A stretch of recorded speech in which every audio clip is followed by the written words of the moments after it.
برادران اسلام، معزز سامعین، اپنی بعثت اور اسلام کے ایک وسیع خطۂ ارض پر پھیلنے کو آپ صلی اللہ تعالیٰ علیہ وآلہ وسلم نے قرب قیامت کی پہلی نشانی بتایا۔ جیسے جیسے قیامت قریب آتی رہے گی، دنیا کے حالات عجیب و غریب ہو جائیں گے اور تمام انسان انگشتے بدندہ ہوں گے کہ یہ کیا ہو رہا ہے۔ چنانچہ صحیح مسلم کی روایت ہے، حضرت انس رضی اللہ تعالیٰ عنہ بیان کرتے ہیں کہ رسول اللہ صلی اللہ علیہ وآلہ وسلم نے فرمایا، مجھے اور قیامت کو ان دونوں کی طرح بھیجا گیا ہے۔ فرماتے ہیں کہ آپ صلی اللہ تعالیٰ علیہ وآلہ وسلم نے شہادت کی انگلی اور درمیان والی انگلی کو آپس میں ملا دیا۔ حضرت محمد صلی اللہ تعالیٰ علیہ وآلہ وسلم آخری نبی ہیں، آپ کے بعد کوئی اور نبی نہیں آنے والا۔ قیامت تک دنیا میں عدل و مساوات کے قیام کی ذمہ داری امت مسلمہ کی ہے۔ اسلام نے دنیا کے سامنے عدل و مساوات کا جو نظام پیش کیا ہے، اس سے تمام ظالموں، سرمایہ داروں، سود خوروں، چھوچھات اور نسل پرستی میں یقین رکھنے والوں کو خطرہ ہے، اور یہ طاقتیں روز اول سے ہی اسلام کے خلاف صف آرا ہیں۔ حضرت محمد صلی اللہ علیہ وآلہ وسلم نے اپنے سماج کے سب سے نچلے طبقے یعنی غلاموں کو اپنے ساتھ بٹھایا اور انہیں برابری کا درجہ دیا، تو اس وقت کے نسل پرست مساوات کے عقیدے کو ماننے والے آپ صلی اللہ علیہ وآلہ وسلم کے خلاف ہو گئے۔ آپ ہجرت کر کے مدینہ تشریف لائے تو وہاں عرب اکثریت میں ہونے کے باوجود یہودی مہاجروں کے سامنے مجبور تھے۔ یہودیوں نے سود پر پیسہ ادھار دیتے اور انہوں نے ایک ایسا نظام بنا رکھا تھا کہ مدینے کے دونوں قبائل قوس اور خزرج آپس میں دست و گریباں رہے۔ وہ معاشی طور پر کمزور رہے اور تجارت، زراعت، شادی بیاہ اور دیگر تقاریب کے لیے یہودیوں کے سامنے ہاتھ پھیلائیں۔ جب آپ صلی اللہ علیہ وآلہ وسلم نے سود لینا اور دینا دونوں حرام قرار دے دیا اور ان قبیلوں میں ایسا سمجھوتا کرا دیا کہ وہ بھائی بھائی ہو گئے، تو یہودی تمام حقائق کو جانتے ہوئے کہ عرب میں ایک نبی آنے والا ہے، اس کی تمام نشانیاں واضح ہیں، آپ کے خلاف ہو گئے، کیونکہ وہ سودی نظام معیشت کو قائم رکھنا چاہتے تھے۔ لہٰذا انہوں نے اسلام کو ختم کرنے اور اس کے معاشی نظام کو نیست و نابود کرنے کی سازشیں شروع کر دیں۔ رسول اللہ صلی اللہ علیہ وآلہ وسلم نے ان کے ساتھ کئی امن سمجھوتے کیے، ان کی ریش و دانیوں کو نظر انداز کیا، یہاں تک کہ یہود نے آپ کو قتل کرنے کی ناپاک سازش تک کی، جس طرح آپ سے قبل 33 انبیاء کو وہ کر چکے تھے۔ یہود اسلام کے خلاف ہمیشہ متحرک رہے اور آخر کار انہیں 29 سال بعد حضرت عثمان رضی اللہ تعالیٰ عنہ کے دور میں مسلمانوں میں اختلاف ڈالنے اور ان کے اتحاد کو کمزور کرنے کا موقع مل گیا، جب یمن کے ایک یہودی عبداللہ بن سبا نے حضرت عثمان کے خلاف کوفیوں اور مصریوں کو کھڑا کر دیا اور مسلمان شیعان علی اور شیعان عثمان کے خانوں میں تقسیم ہو کر باہم دست و گریباں ہو گئے۔ حضرت ابوبکر رضی اللہ تعالیٰ عنہ کے دور خلافت سے فتوحات کا جو سلسلہ شروع ہوا تھا، اس پر بریک لگ گیا اور مسلمانوں کے ہاتھوں مسلمانوں کا قتل ہونے لگا، اور اس طرح یہودیوں نے اسلام کے خلاف ایک بڑی کامیابی حاصل کی۔ ایران کا بادشاہ کسریٰ دنیا میں خدا کا نمائندہ مانا جاتا تھا اور اس کی خدا کی طرح پرستش کی جاتی تھی۔ ایران میں رائج زرتشتی مذہب بھی اسے خدا کا نمائندہ قرار دیتا تھا۔ وہاں عوام کی حیثیت بھیڑ بکریوں جیسی تھی۔ بادشاہ، امراء اور دینی رہنما عیش و عشرت کی زندگی گزارتے تھے۔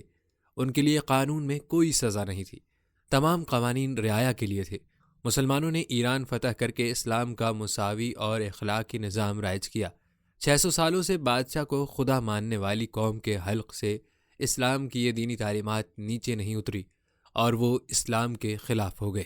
ان میں سے کچھ نے اسلام قبول کر لیا، لیکن اکثریت کے دل و دماغ میں قدیم پارسی تہذیب اور وراثت میں چلنے والی شاہی خون کی بادشاہت کا تصور نہیں مٹا، اور ابو مسلم خراسانی جیسے لوگوں نے خلافت بنو امیہ کو مٹا کر خلافت عباسی قائم کی اور قدیم فارسی تہذیب کے اس تصور کو باقی رکھنے کی کوشش کی کہ بادشاہ زمین پر خدا کا نمائندہ ہے اور اس کی خدا کی طرح پرستش ہونی چاہیے۔ اس عقیدے نے اسلام کے مساوات و عدل قائم کرنے کے نظام کو زبردست نقصان پہنچایا، اور وہ خلافت جو انسانوں کی خدمت اور دنیا سے ظلم و ستم مٹانے کے لیے قائم کی گئی تھی، وہی خلافت غاصبانہ قبضے، ظلم و ستم حکمران طبقے کو ہر قسم کی رعایت دینے کا ذریعہ بن گئی۔ حجاب نے سعودی عرب سے جڑیں پھیلائیں تو وہاں کی مٹی میں زیادہ تر عیسائیت تھی۔ مسلمانوں نے سیریا و یروشلم، مصری، آرمینیا، ترکی، قسطنطنیہ، اسپین اور بحر متوسط کی جزائر رومی عیسائیوں سے چھینے تھے، اس لیے جس شدت سے اسلام کی مخالفت عیسائیوں نے کی کسی اور قوم کی طرف سے نہیں ہوئی۔ چنانچہ حضرت عمر رضی اللہ تعالیٰ عنہ کے دور خلافت میں سریا اور یروشلم کی فتح کے بعد ہی روم لے دین اسلام کو اپنا سب سے بڑا دشمن قرار دے دیا، اور عیسائی ملکوں نے اسلام کے خلاف ایک محاذ بنا کر مسلسل جنگوں کا سلسلہ شروع کر دیا، جنہیں صلیبی یعنی مقدس جہاد کہتے ہیں۔ اس طرح تاریخ کا مختصر جائزہ لینے کے بعد پتہ چلتا ہے کہ تمام طاغوتی استحصالی عدم مساوات، نسل پرستی اور شیطانی عقائد کی حامل طاقتیں کسی نہ کسی صورت میں اسلامی تعلیمات پر حملہ آور ہوتی رہتی ہیں۔ شامی مذاہب یعنی یہودیت، عیسائیت اور اسلام کے ماننے والوں کا عقیدہ ہے کہ باطل قوتوں کا سردار ابلیس یعنی شیطان ہے، وہ انسان کا سب سے بڑا دشمن ہے، کیونکہ حضرت آدم علیہ السلام کو سجدہ نہ کرنے کی پاداش میں اللہ تعالیٰ نے لعنت کا طوق اس کے گلے میں ڈال کر جنت سے نکال دیا تھا۔ شیطان انسان کے اس روحانی حصے پر سب سے زیادہ حملہ کرتا ہے، جسے نفس کہا جاتا ہے۔ وہ نیکی اور اچھائی پر نفسانی خواہشات اور برائی غالب کر دیتا ہے اور ہر وقت تغدو میں مصروف رہتا ہے۔ دنیا بھر میں قتل و غارت گری، استحصال، بے انصافی، غلامی، لوٹ خسوٹ، عصمت دری اور فحاشی کے لیے شیطان ذمہ دار ہے۔ اسے وہ قوتیں حاصل ہیں جن سے انسان محروم ہے۔ اس نے اللہ تعالیٰ سے تا قیامت انسان کو بے رہرو کر کے اسے نقصان پہنچانے کی مہلت مانگ لی ہے۔ شامی مذاہب کے علاوہ آریائی مذاہب، ہندو دھرم، بدھ دھرم، زرتشت اور دیگر مذاہب میں بھی نیکی کے دیوتا کے ساتھ ساتھ برائی کے دیوتا کا تصور ہے۔ آج دنیا میں نسل پرست، استحصالی، سامراجی سرپرست اور شیطانی قوتوں کو دجال کا بے صبری سے انتظار ہے۔ دجال اولاد آدم میں سے ہے یا شیطان ہے؟ رسول اللہ صلی اللہ علیہ وآلہ وسلم کے اقوال سے تو وہ اولاد آدمی ہے، کیونکہ آپ نے اس کی جسامت، قد النگ وغیرہ انسانوں کا ہی بتایا ہے۔ مختلف احادیث میں اس کی صفات اس طرح بیان فرمائی ہیں کہ وہ جوان مرد ہوگا، پستہ قد ہوگا، اس کا رنگ سرخ ہوگا، چوڑے سینے والا اور کشادہ پیشانی والا ہوگا، اس کی داہنی آنکھ خراب ہوگی، وہ پچکے ہوئے انگور جیسی لگے گی، جبکہ بائیں آنکھ پر موٹا ناخونہ ہوگا، اس کے دونوں آنکھوں کے درمیان کاف فے رے لکھا ہوگا، اسے ہر مسلمان پڑھ لے گا، خواہ وہ لکھنا پڑھنا جانتا ہو یا نہ جانتا ہو۔ اس کی کوئی اولاد نہیں ہوگی۔ دجال کے پاس بے پناہ قوتیں ہوں گی۔ وہ جسمانی طور پر ہی طاقتور نہیں ہوگا، بلکہ وہ ایسے ایسے فریب دے گا کہ بڑے بڑے عقل مندوں، صاحب ایمان لوگوں کی عقلیں دنگ رہ جائیں گی۔ اس کے پاس صرف دنیاوی چیزیں ہی نہیں، وہ چیزیں بھی ہوں گی جنہیں ہم نے اپنی آنکھ سے نہیں دیکھا۔ مثال کے طور پر حضرت ابو ہریرہ رضی اللہ تعالیٰ عنہ کہتے ہیں کہ ایک دن رسول کریم صلی اللہ تعالیٰ علیہ وآلہ وسلم نے فرمایا، میں تمہیں دجال کے بارے میں ایسی بات بتاتا ہوں جو کسی نبی نے اپنی قوم سے نہیں بتائی۔ دجال کانا ہوگا اور وہ اپنے ساتھ دوزخ اور جنت کی مانند دو چیزیں لائے گا، پس وہ جس چیز کو جنت کہے گا حقیقت میں آگ ہوگی۔ لہٰذا تمہیں دجال سے ڈراتا ہوں جس طرح نوح علیہ السلام نے اپنی قوم کو ڈرایا تھا۔ ایک ایمان والے شخص کو دجال کے سامنے لایا جائے گا، وہ شخص کہے گا کہ ہرگز نہیں، تو جھوٹا مسیح ہے۔ دجال کی طرف سے اسے چیرنے کا حکم دیا جائے گا، اسے سر کی طرف سے آرے سے چیرا جائے گا، سر اور دونوں پاؤں الگ الگ کر دیے جائیں گے۔ دجال اتراتا ہوا اس کے چرے ہوئے بدن کے بیچ میں ٹہلے گا اور پھر کہے گا کھڑا ہو جا۔ وہ ایمان والا شخص بالکل سیدھا کھڑا ہو جائے گا۔ تب دجال اس سے پوچھے گا، اب تو مجھ پر ایمان لے آئے گا؟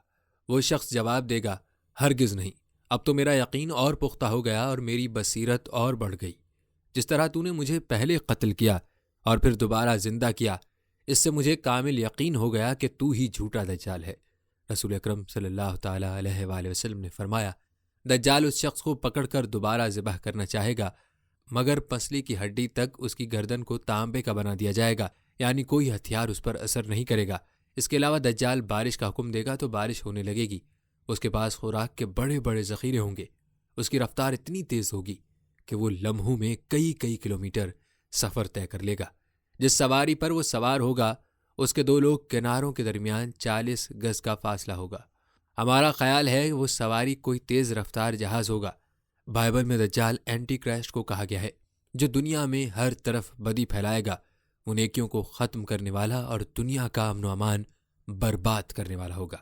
بائبل کی جن عیسائی علماء نے تفسیر لکھی ہے، ان کا دعویٰ ہے کہ وہ تمام انسانوں پر سیاسی، معاشی اور مذہبی غلبہ حاصل کر لے گا۔ وہ کھل کر خدائی کا دعویٰ کرے گا اور حق کی مخالفت کرے گا۔ بائبل میں کہیں اسے درندہ تو کہیں امن و امان کا دشمن کہا گیا ہے۔ حضرت فاطمہ بنت قیس نے یہ واقعہ بیان کیا ہے۔ ایک روز رسول اللہ صلی اللہ علیہ وآلہ وسلم نے مسجد میں موجود لوگوں سے مسجد کے باہر نہ جانے کو کہا کہ میں نے تمہیں اس لیے جمع کیا ہے کہ تمیم داری جو ایک نصرانی شخص تھا آیا اور مسلمان ہوا، اور اس نے مجھ کو ایک ایسا واقعہ سنایا جو مسیح دجال کے بارے میں ان باتوں کے مطابق ہے جو میں تمہیں بتایا کرتا ہوں۔ مجھ سے تمیم داری نے بیان کیا کہ وہ ایک دن قبیلہ جذام کے 3 آدمیوں کے ساتھ ایک بحری کشتی میں سوار ہو کر روانہ ہوا، اور پانی کی لہر 1 مہینے تک کشتی کے سواروں سے کھیلی، یعنی لہریں کشتی کو ادھر ادھر اٹھا کر پھیرتی رہیں، یہاں تک کہ اس موج نے کشتی کو غروب آفتاب کے وقت ایک جزیرے کے قریب پہنچا دیا، اور سارے سوار چھوٹی کشتیوں میں بیٹھ کر جو بڑی کشتی سے جڑی ہوئی تھی جزیرے میں پہنچ گئے۔ وہاں انہیں ایک چوپایا ملا جو بہت بالوں والا تھا، اور بالوں کی کثرت سے یہ معلوم نہیں ہوتا تھا کہ اس کا آگا پیچھا کہاں ہے۔ لوگوں نے اسے دیکھ کر بڑی حیرت سے کہا کہ تجھ پر افسوس ہے کہ تو کون ہے اور کیا ہے، یعنی تیری اصل اور ماہیت کیا ہے۔ اس چوپائی نے جواب دیا کہ میں جاسوس اور خبر رساں ہوں، تم لوگ میرے ساتھ اس شخص کے پاس چلو جو محل میں ہے، اور تمہاری خبریں سننے کا بہت شوق ہے۔ تمیم داری نے بیان کیا کہ جب اس چوپائے نے ہم سے ایک شخص کے پاس چلنے کو کہا تو ہمیں بڑا ڈر لگا کہ وہ شخص کہیں انسان کی شکل و صورت میں شیطان نہ ہو۔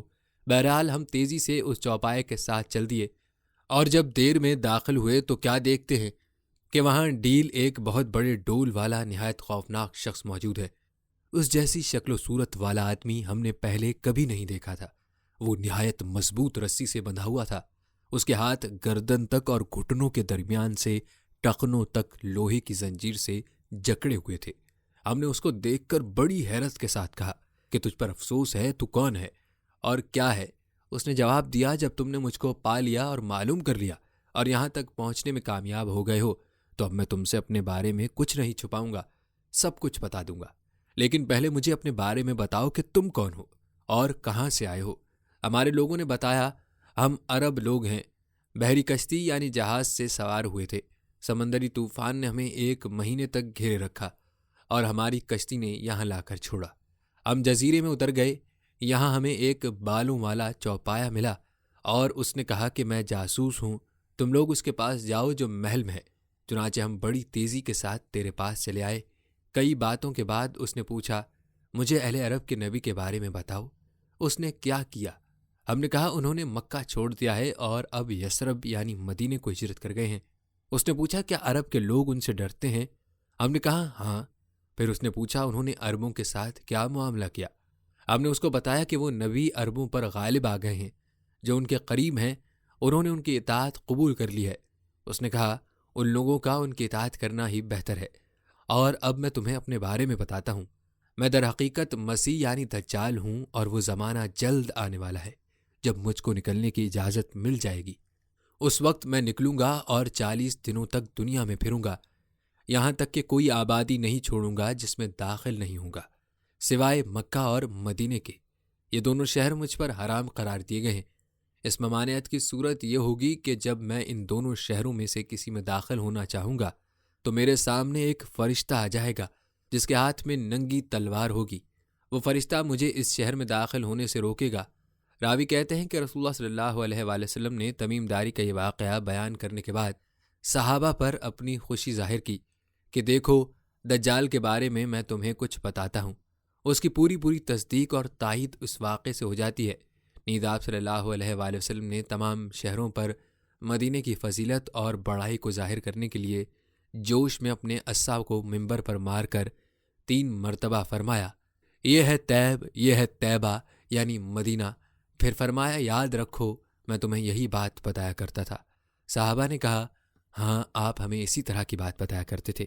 اس کے بعد آپ نے فرمایا جان لو دجال شام کے سمندر میں ہے، وہ مشرق سے نکلے گا۔ یہ فرما کر اپنے ہاتھ سے مشرق کی جانب اشارہ کیا۔ تمیم داری کا واقعہ کوئی دیو پریوں کی کہانیوں کا قصہ نہیں ہے۔ ایک صحابی رسول صلی اللہ علیہ وآلہ وسلم نے آپ سے جو کچھ بیان فرمایا آپ نے اس کی تصدیق فرمائی۔ معزز سامعین، اب پیش ہیں دجال کے خروج سے پہلے کے واقعات حضرت نافع بن عتبہ رضی اللہ تعالیٰ عنہ سے روایت ہے کہ رسول اللہ صلی اللہ علیہ وآلہ وسلم نے فرمایا، تم جزیرہ عرب میں جہاد کرو گے، اللہ تعالیٰ تمہیں اس میں فتح فرمائے گا، پھر تم اہل فارس سے جنگ کرو گے، ان پر بھی اللہ تمہیں فتح فرمائے گا، پھر تم روم یعنی یورپ اور امریکہ سے جہاد کرو گے اور اللہ تعالیٰ اس پر بھی تمہیں فتح عطا فرمائیں گے، پھر تم دجال سے جنگ کرو گے، اس پر بھی اللہ تعالیٰ تمہیں فتح عطا فرمائیں گے۔ حضرت ابو ہریرہ رضی اللہ تعالیٰ عنہ سے روایت ہے کہ فرمایا، رسول اکرم صلی اللہ علیہ وآلہ وسلم نے قیامت اس وقت تک قائم نہیں ہوگی یہاں تک کہ رومی یعنی اہل یورپ شام کے شہر حلب کے نزدیک ایک چراگاہ میں اتریں گے، ان کی طرف ایک لشکر روانہ ہوگا مقابلے کے لیے، جو ان دنوں زمین والوں میں سب سے نیک لوگ ہوں گے۔ جب عربوں سے مقابلے کی سکت نہیں رہے گی تو توران سے سیاہ پگڑیوں والے لشکر مقابلے کے لیے آئیں گے۔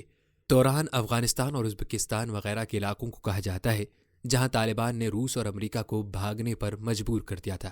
ایک روایت ہے کہ نبی کریم صلی اللہ علیہ وآلہ وسلم نے دجال کے متعلق فرمایا ہے، بے شک وہ عراق اور شام کے درمیانی علاقے سے نکلے گا۔ حضرت معاذ بن جبل رضی اللہ تعالیٰ عنہ بیان کرتے ہیں کہ نبی کریم صلی اللہ علیہ وآلہ وسلم نے فرمایا، بیت المقدس کی آبادی مدینے کی تخریب کا سبب ہے، اور مدینے کی تخریب جنگ و جدال کا سبب ہے، اور جنگ و جدال قسطنطنیہ کی فتح کا سبب ہے، اور قسطنطنیہ کی فتح دجال کے نکلنے کا سبب ہے۔ جی ہاں، بیت المقدس کو مسمار کر کے ہیکل سلیمانی کی تعبیر کا وقت قریب آ گیا ہے۔ یوں تو اسرائیل نے 1980 میں یروشلم کو دارالسلطنت بنانے اور مسلمانوں کو وہاں سے نکالنے کے ساتھ ہی بیت المقدس کو مسمار کرنے کا شیطانی منصوبہ بنا لیا تھا۔ گزشتہ 37 سالوں سے بیت المقدس اور اس کے آس پاس یہودیوں کی شرانگیزی، مسجدوں اور انبیاء کے مزارات کی بے حرمتی اور فلسطینیوں کی نسل کشی کے واقعات بڑھ چکے ہیں۔ جب یہودی صلیبیوں کے ساتھ مل کر مسجد اقصیٰ کو شہید کر دیں گے اور عرب حکمراں آنکھوں پر پٹی باندھے اور کان میں روئی ٹھونسے ہاتھ پر ہاتھ دھرے بیٹھے رہیں گے، تو فلسطینی مسلمانوں اور عرب عوام کا خون کھول اٹھے گا۔ وہ بطور احتجاج اٹھ کھڑے ہوں گے۔ پورے مشرق وسطیٰ اور دنیا میں جہاں مسلمان آباد ہیں زبردست احتجاجی مظاہرے ہوں گے۔ وہاں کے صلیب و یہود پرست حکمران مسلمانوں کے احتجاج کو پوری قوت سے دبانے کی کوشش کریں گے۔ اس میں زبردست قتل عام ہوگا۔ مسلم دنیا میں صورتحال یہ ہوگی کہ مسلمانوں کا یہودیوں کے خلاف جوش و غضب جو سن 1945 سے کھول رہا ہے وہ آتش فشاں کی طرح پھٹ جائے گا، اور اس کے علاوے میں تمام عرب دانہ شاہ بادشاہ اور مغرب پرست عیاش حکمراں بہہ جائیں گے۔ امریکہ اور یورپ والے اپنے پٹھوؤں کو بچانے کے لیے دوڑیں گے، ان سے بھی مسلمانوں کا ٹکراؤ ہوگا۔ اس وقت دنیا بھر کے سچے مسلمان اور حقیقت پرست غیر مسلم ایک پلیٹ فارم پر جمع ہوں گے۔ تمام شیطانی اور طاغوتی قوتیں بشمول دجال کو خدا ماننے والے مسلم حکمران یہود و نصارہ کے ساتھ حق کی آواز دبانے کے لیے ایک ہی صف میں کھڑے ہوں گے۔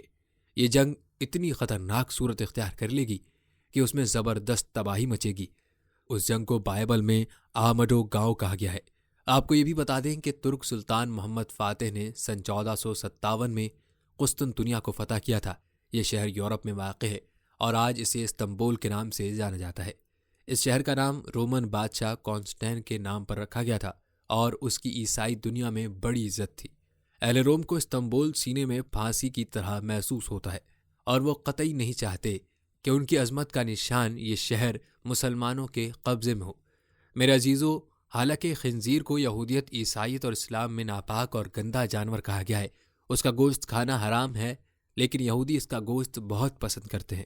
وہ اس کے گوشت کی وسیع پیمانے پر تجارت کرتے ہیں اور بھاری منافع کماتے ہیں۔ لہٰذا لفظ پگ انگریزی زبان میں اردو کی طرح گالی کے لیے استعمال ہوتا ہے۔ چنانچہ یہودیوں کے نزدیک یہ ایک معصوم جانور ہے جس سے لوگوں کو غذا ملتی ہے۔ انہوں نے اس کا نام سور سے بدل کر یعنی پگ سے بدل کر سوائن رکھ دیا ہے۔ دراصل سور کے گوشت کی بڑی عجیب تاثیر ہے۔ اس کا گوشت استعمال کرنے والے کے اندر شرم و حیا بالکل ختم ہو جاتی ہے اور وہ شہوت پرست ہو جاتا ہے۔ جانوروں میں سب سے زیادہ شہوت سور اور چوہے میں ہوتی ہے۔ خنزیر مادہ ہو یا نر ہر وقت غلبہ شہوت میں مبتلا رہتے ہیں۔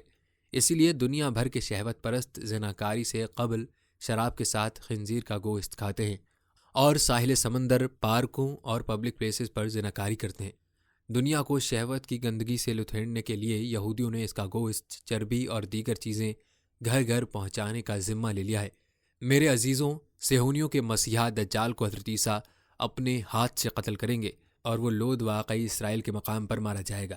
اس بابت حضرت مجمع بن حاربہ رضی اللہ تعالیٰ عنہ سے روایت ہے، ابن مریم دجال کو بابل لود کے مقام پر قتل کریں گے۔ یہ مقام اسرائیل میں ہے اور صہیونی حکومت نے یہاں فوجی اڈہ قائم کیا ہے۔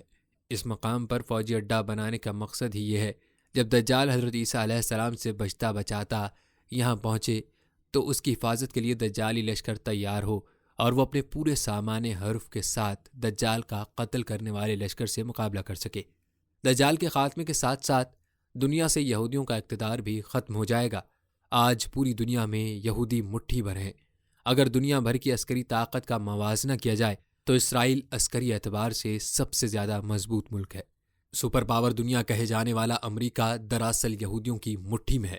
امریکی معیشت ڈیل سمجھے جانے والے بینک، ہتھیاروں کے کارخانے اور ہالی ووڈ ان کے قبضے میں ہیں۔ امریکی صدر یہودیوں کی پسند کا آدمی بنتا ہے۔ یہودی ہی مشرق وسطیٰ ملکوں کے بارے میں امریکی خارجہ پالیسی وضع کرتے ہیں۔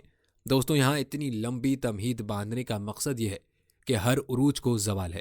آج اسرائیل اپنی اپنی طاقت اور دولت کے نشے میں مست عروج کی بلندیوں پر ہے۔ اس کا زوال طے ہے اور اس سے پہلے وہ دجال کے ذریعے پوری دنیا پر اپنی برتری اور حکومت قائم کرنے کی جدوجہد کر رہا ہے۔ اس نے سائنس اور ٹیکنالوجی میں زبردست ترقی کی ہے، یہاں تک کہ ریگستان میں زراعت اور باغبانی کے طریقے بھی ایجاد کر لی ہیں۔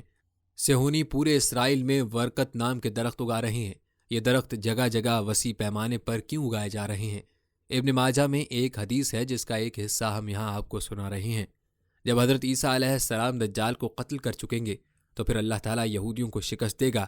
یہ حال ہو جائے گا کہ یہودی اللہ کی پیدا کی ہوئی چیزوں میں سے جس چیز کی آڑ میں چھپے گا اس چیز کو اللہ بولنے کی طاقت دے گا۔ پتھر ہو یا درخت ہو یا دیوار ہو یا جانور، سوائے ایک درخت جس کو غرقت کہتے ہیں، وہ یہودیوں کا ہمدرد درخت ہے، اس لیے نہیں بولے گا۔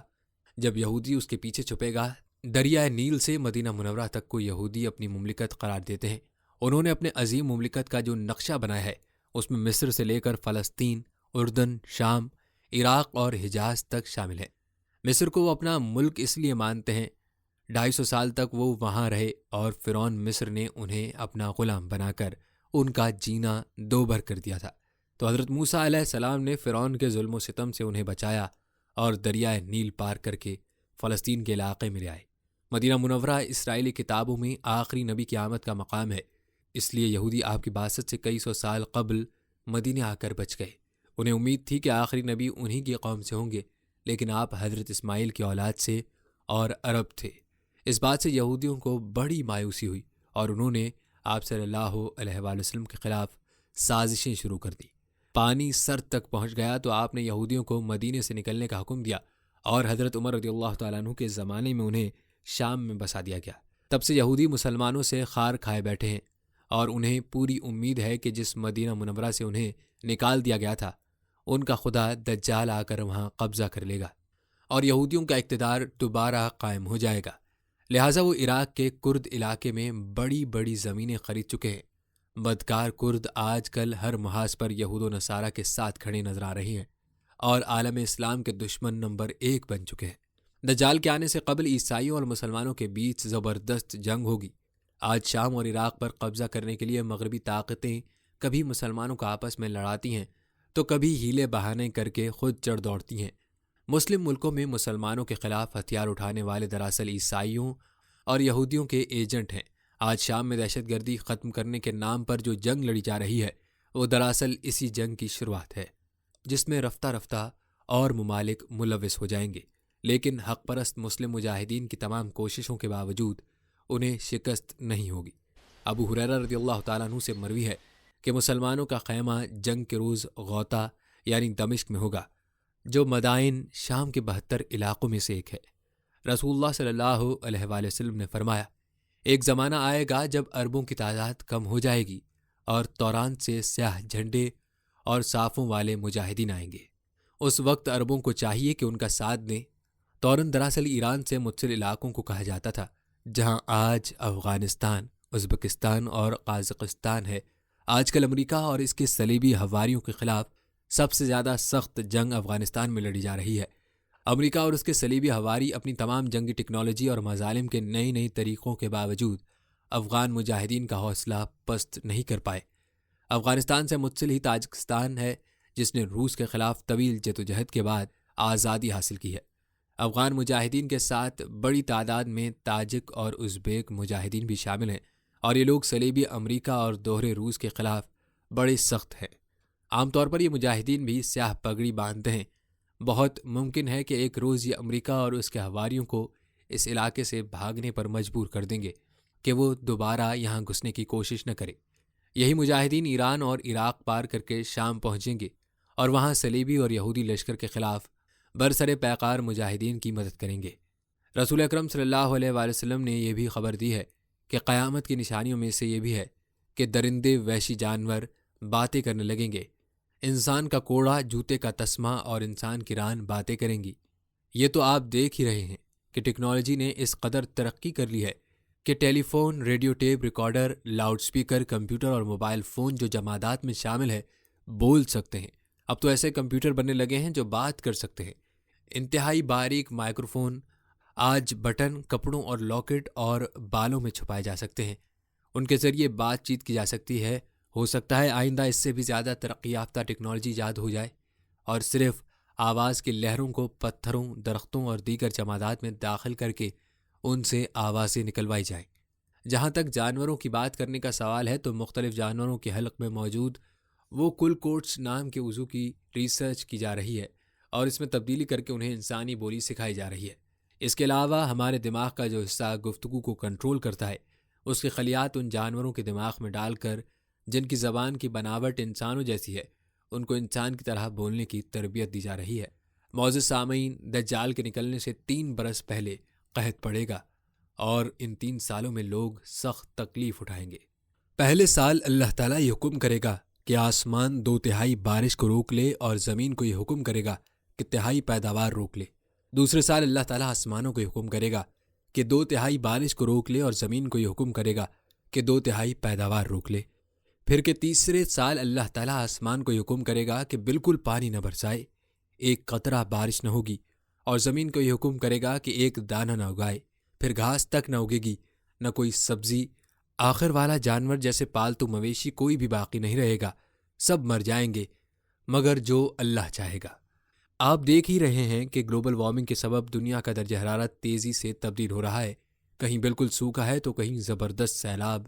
انسانوں نے زیادہ پیداوار کی لالچ میں اس قدر کیمیائی کھادوں کا استعمال کیا ہے کہ زمین کی پیداوار کم ہو رہی ہے۔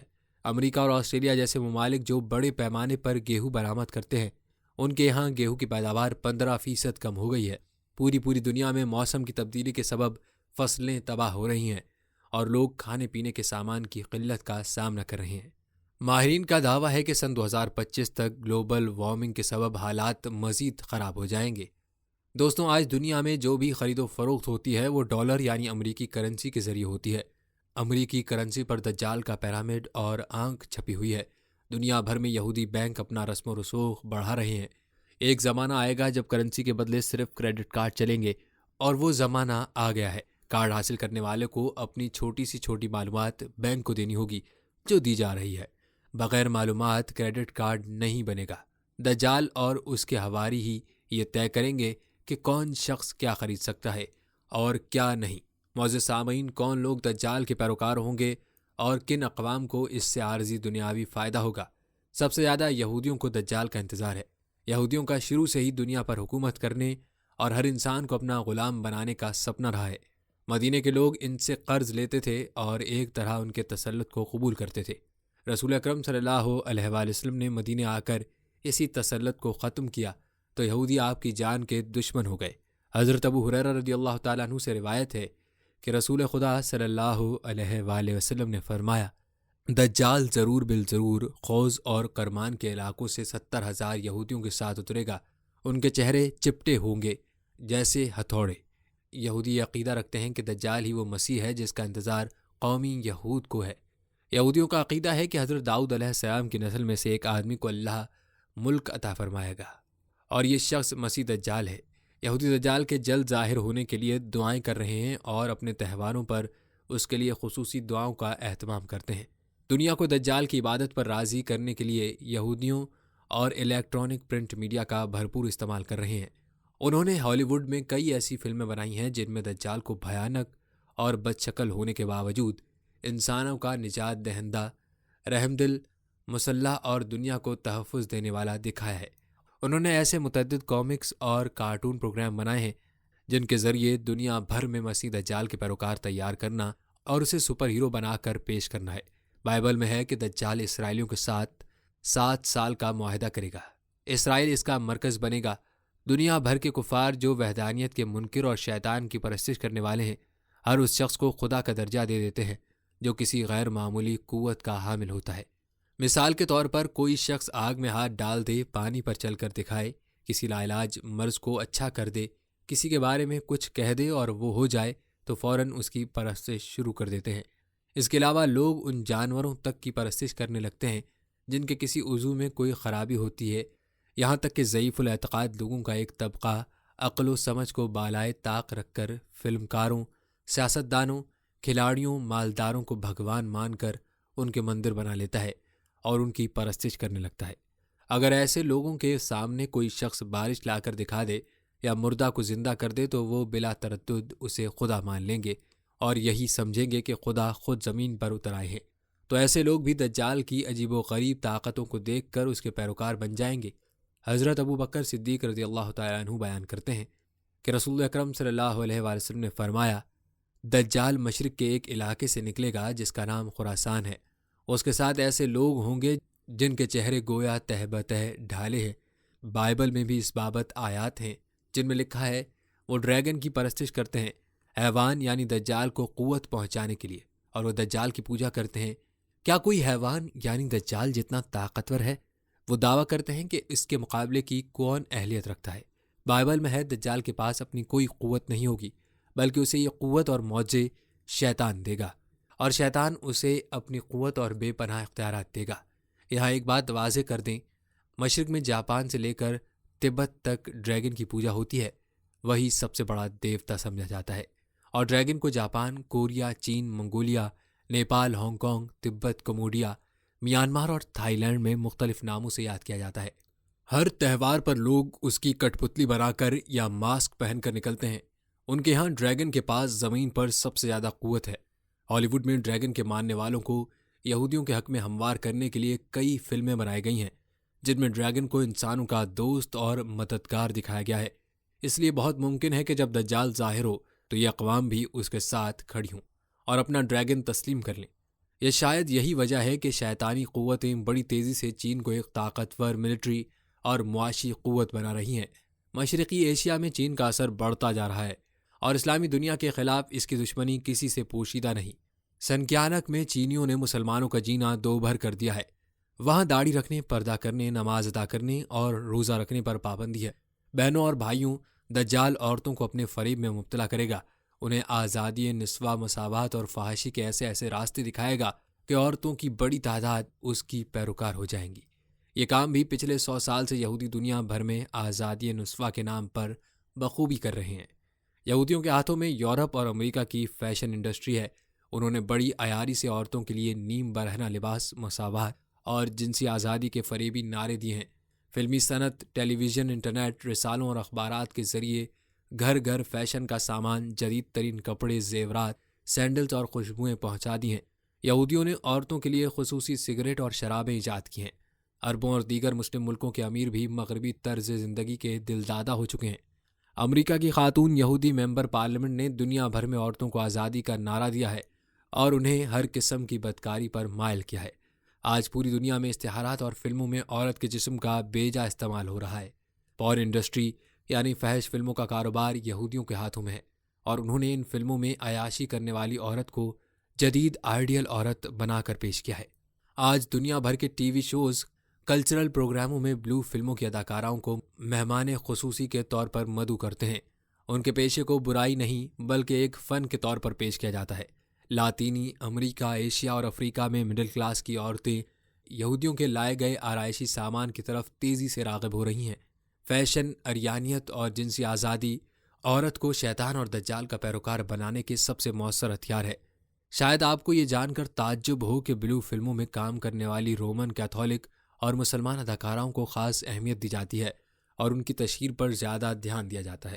رسول اللہ صلی اللہ علیہ وآلہ وسلم نے فرمایا، دجال قنات کے راستے پر دلدلی جگہ پر اترے گا اور اس کی طرف نکلنے والوں میں زیادہ تر عورتیں ہوں گی، یہاں تک کہ انسان اپنی ماں، بہن، بیٹی یا پھوپھی کو اس خوف سے باندھ ڈالے گا کہ کہیں وہ دجال کی طرف نہ چلی جائے۔ رسول اللہ صلی اللہ علیہ وآلہ وسلم نے دجال کے زمین پر رہنے کی مدت کے بارے میں بتایا، وہ 40 دن تک زمین میں رہے گا۔ پہلا دن سال کے برابر ہوگا، دوسرا دن مہینے کے برابر ہوگا، تیسرا دن 1 ہفتے کے برابر ہوگا، باقی 37 ایام تمہارے عام دنوں کی طرح ہوں گے۔ معزز سامعین، دجال کے فتنے سے بچنے کا طریقہ حضرت ابو امامہ باہلی رضی اللہ تعالیٰ عنہ سے روایت ہے کہ رسول اکرم صلی اللہ علیہ وآلہ وسلم نے فرمایا، جو کوئی اس کی آگ سے آزمایا جائے اسے چاہیے کہ اللہ سے مدد طلب کرے۔ دجال کے آنے کی خبر سن کر نہ تو اس سے ملاقات کی جائے، نہ ہی اس کے قریب جایا جائے۔ اس کے پاس ایسے ایسے شعبدے ہوں گے کہ وہ اس قدر دھوکے باز اور شاطر ہوگا کہ مضبوط ایمان والا آدمی بھی اس کے بہکاوے میں آ جائے گا، وہ بھی اس کی اقتباء کرنے لگے گا اور اس کا حامی بن جائے گا۔ جب وہ مردوں کو زندہ کرے گا، بارش برسائے گا، بجلی اور ہوا اس کے قبضے میں ہوگی، وہ جنت اور جہنم دکھائے گا تو انسان اسے خدا سمجھنے لگے گا اور بہک جائے گا۔ حضرت عمران بن حسین رضی اللہ تعالیٰ عنہ سے روایت ہے کہ رسول اکرم صلی اللہ علیہ وآلہ وسلم نے فرمایا، جو کوئی دجال کے بارے میں سنے اسے چاہیے کہ وہ اس سے دور رہے۔ اللہ کی قسم اس کے پاس کوئی آدمی آئے گا، وہ سمجھ رہا ہوگا میں مومن ہوں، تو اس کے ساتھ جو شبہات دے کر بھیجا گیا ہے اس کی پیروی کرنے لگے گا۔ ایک زمانہ آئے گا کہ یا تو علم کی کمی یا دجال کا بڑا فتنہ نہ سمجھنے کے سبب لوگ دجال کو بھول جائیں گے۔ رسول اکرم صلی اللہ علیہ وآلہ وسلم نے فرمایا، دجال اس وقت تک نہیں نکلے گا یہاں تک کہ لوگ اس کا ذکر کرنا بھول جائیں گے۔ حضرت ابو درداء رضی اللہ تعالیٰ عنہ سے روایت ہے کہ رسول اکرم صلی اللہ علیہ وآلہ وسلم نے فرمایا، جو آدمی سورہ کہف کی ابتدائی 10 آیات یاد کر لے گا وہ دجال کے فتنے سے محفوظ رہے گا۔ دوستوں، جیسا کہ ہر زمانے میں ایمان والوں کی ایک جماعت حق کے لیے جہاد کرتی رہے گی اور طاغوت کا مقابلہ کرے گی، اس دور میں بھی ایسے مسلمان ہوں گے جو دجال کا مقابلہ کریں گے۔ حضرت حذیفہ بن اسیر رضی اللہ تعالیٰ عنہ بیان کرتے ہیں، بے شک رسول خدا صلی اللہ علیہ وآلہ وسلم نے خروج دجال، مہدی اور ان کے ساتھیوں کی دجال سے جنگ کی تیاری کے متعلق فرمایا، یہاں تک کہ دجال مدینہ آئے گا وہ اس کے بیرونی علاقے پر غالب آئے گا اور اندرون شہر اسے داخل ہونے سے روک دیا جائے گا۔ پھر وہ بیت المقدس پہاڑ کے علاقے میں آئے گا، مسلمانوں کی ایک جماعت اس کا محاصرہ کرے گی، مسلمانوں کا امیر ان سے کہے گا، تم اس سرکش سے مقابلے کا انتظام کر رہے ہو، یہاں تک کہ تم اپنے رب سے جا ملو یا فتح سے۔ وہ آپس میں مشورہ کریں گے، جب صبح ہوگی تو حضرت عیسیٰ علیہ السلام ان کے ساتھ نازل ہو چکے ہوں گے۔ ایک اور حدیث ان ایمان والوں کے بارے میں ہے، مسلمان جنگ کے لیے اپنی صفوں کو درست کر رہے ہوں گے اور نماز کی اقامت ہو جائے گی تو عیسیٰ ابن مریم نازل ہوں گے۔ رسول خدا صلی اللہ علیہ وآلہ وسلم نے عرب کے قبیلے بنو تمیم کی تعریف کی کیونکہ وہ بڑی سختی سے دجال کا مقابلہ کریں گے۔ رسول اللہ صلی اللہ علیہ وآلہ وسلم نے فرمایا، بنو تمیم کے لیے خیر کے سوا کچھ نہیں، وہ نیزوں کے لحاظ سے دجال پر زیادہ لمبے ہیں۔ معزز سامعین، نواس بن سمعان رضی اللہ تعالیٰ عنہ فرماتے ہیں کہ ایک صبح رسول اکرم صلی اللہ علیہ وآلہ وسلم نے دجال کا ذکر کیا تو اس طرح اس کی لذت و حقارت اور اس کے فتنے کی بڑائی بیان کی کہ ہم نے گمان کیا کہ وہ کھجوروں کے جھنڈے میں ہے۔ چنانچہ جب ہم آپ صلی اللہ علیہ وسلم کے پاس گئے تو آپ ہمارے اندر موجود اضطراب کو بھانپ گئے۔ پس آپ صلی اللہ علیہ وآلہ وسلم نے پوچھا، تمہارا کیا حال ہے؟ ہم نے عرض کیا، اے اللہ کے رسول صلی اللہ علیہ وآلہ وسلم، صبح آپ نے دجال کے فتنے کا ذکر کیا اور اسے حقیر اور خطرناک کر کے بیان کیا، یہاں تک کہ ہم نے اس کی بابت یہ گمان کیا کہ وہ یہاں کھجوروں کے جھنڈ میں ہی موجود ہے۔ آپ صلی اللہ علیہ وآلہ وسلم نے فرمایا، اگر دجال میری موجودگی میں نکلا تو تمہاری جگہ میں خود اس سے نمٹ لوں گا، اور اگر میری زندگی کے بعد نکلا تو ہر آدمی خود اپنے نفس کا دفاع کرے گا، اور اللہ تعالیٰ ہر مسلمان پر میرا جانشین ہے۔ وہ دجال نوجوان اور گھنگریالی بالوں والا ہوگا، اس کی ایک آنکھ ابھری ہوئی ہوگی، گویا کہ میں اسے عبدالعزی بن قطن سے تشبیہ دیتا ہوں۔ اگر تم میں سے کوئی اسے پائے تو اس پر سورہ کہف کی ابتدائی آیات پڑھے۔ وہ شام اور عراق کے درمیانی راستے پر نکلے گا اور پھر دائیں بائیں فساد برپا کرے گا۔ اے اللہ کے بندوں، ثابت قدم رہنا۔ ہم نے عرض کیا، یا رسول اللہ، وہ کتنی مدت زمین پر ٹھہرا رہے گا؟ آپ صلی اللہ علیہ وآلہ وسلم نے فرمایا، 40 دن۔ ہم نے عرض کیا، یا رسول اللہ صلی اللہ علیہ وآلہ وسلم، زمین میں اس کی تیز رفتاری کس قدر ہوگی؟ آپ صلی اللہ علیہ وسلم نے فرمایا، بارش کی طرح جس کو ہوا پیچھے کی طرف سے دھکیل رہی ہوگی۔ وہ لوگوں کے پاس آئے گا اور انہیں دعوت دے گا، چنانچہ وہ اس پر ایمان لے آئیں گے اور اس کے حکم کو مانیں گے۔ تب وہ آسمان کو حکم دے گا تو وہ بارش برسائے گا اور زمین کو حکم دے گا تو وہ درخت اگائے گی۔ شام کو ان کے جانور اس حالت میں لوٹیں گے کہ ان کے کوہان پہلے سے کئی زیادہ لمبے اور تھن کامل طور پر بھرے ہوں گے، اور ان کی کوکھیں زیادہ کشادہ ہوں گی۔ پھر وہ کچھ اور لوگوں کے پاس آئے گا اور انہیں اپنے ماننے کی دعوت دے گا۔ وہ لوگ اس کی بات کو رد کر دیں گے، پس وہ ان سے واپس لوٹے گا تو وہ قحط سالی کا شکار ہو جائیں گے۔ چنانچہ عیسیٰ علیہ السلام دجال کو تلاش کریں گے، یہاں تک کہ اسے باب لد کے پاس پالیں گے اور اسے قتل کر دیں گے۔ تو سامعین حضرات، آج کل کے حالات کی روشنی میں ابھی آپ دجال کی آمد اور اس کے فتنوں کے بارے میں چند صحیح احادیث کے حوالے سے یہ تقریر سن رہے تھے۔ معلوماتی اور سبق آموز تقریر کے لیے ہمارے چینل کو ضرور سبسکرائب کریں۔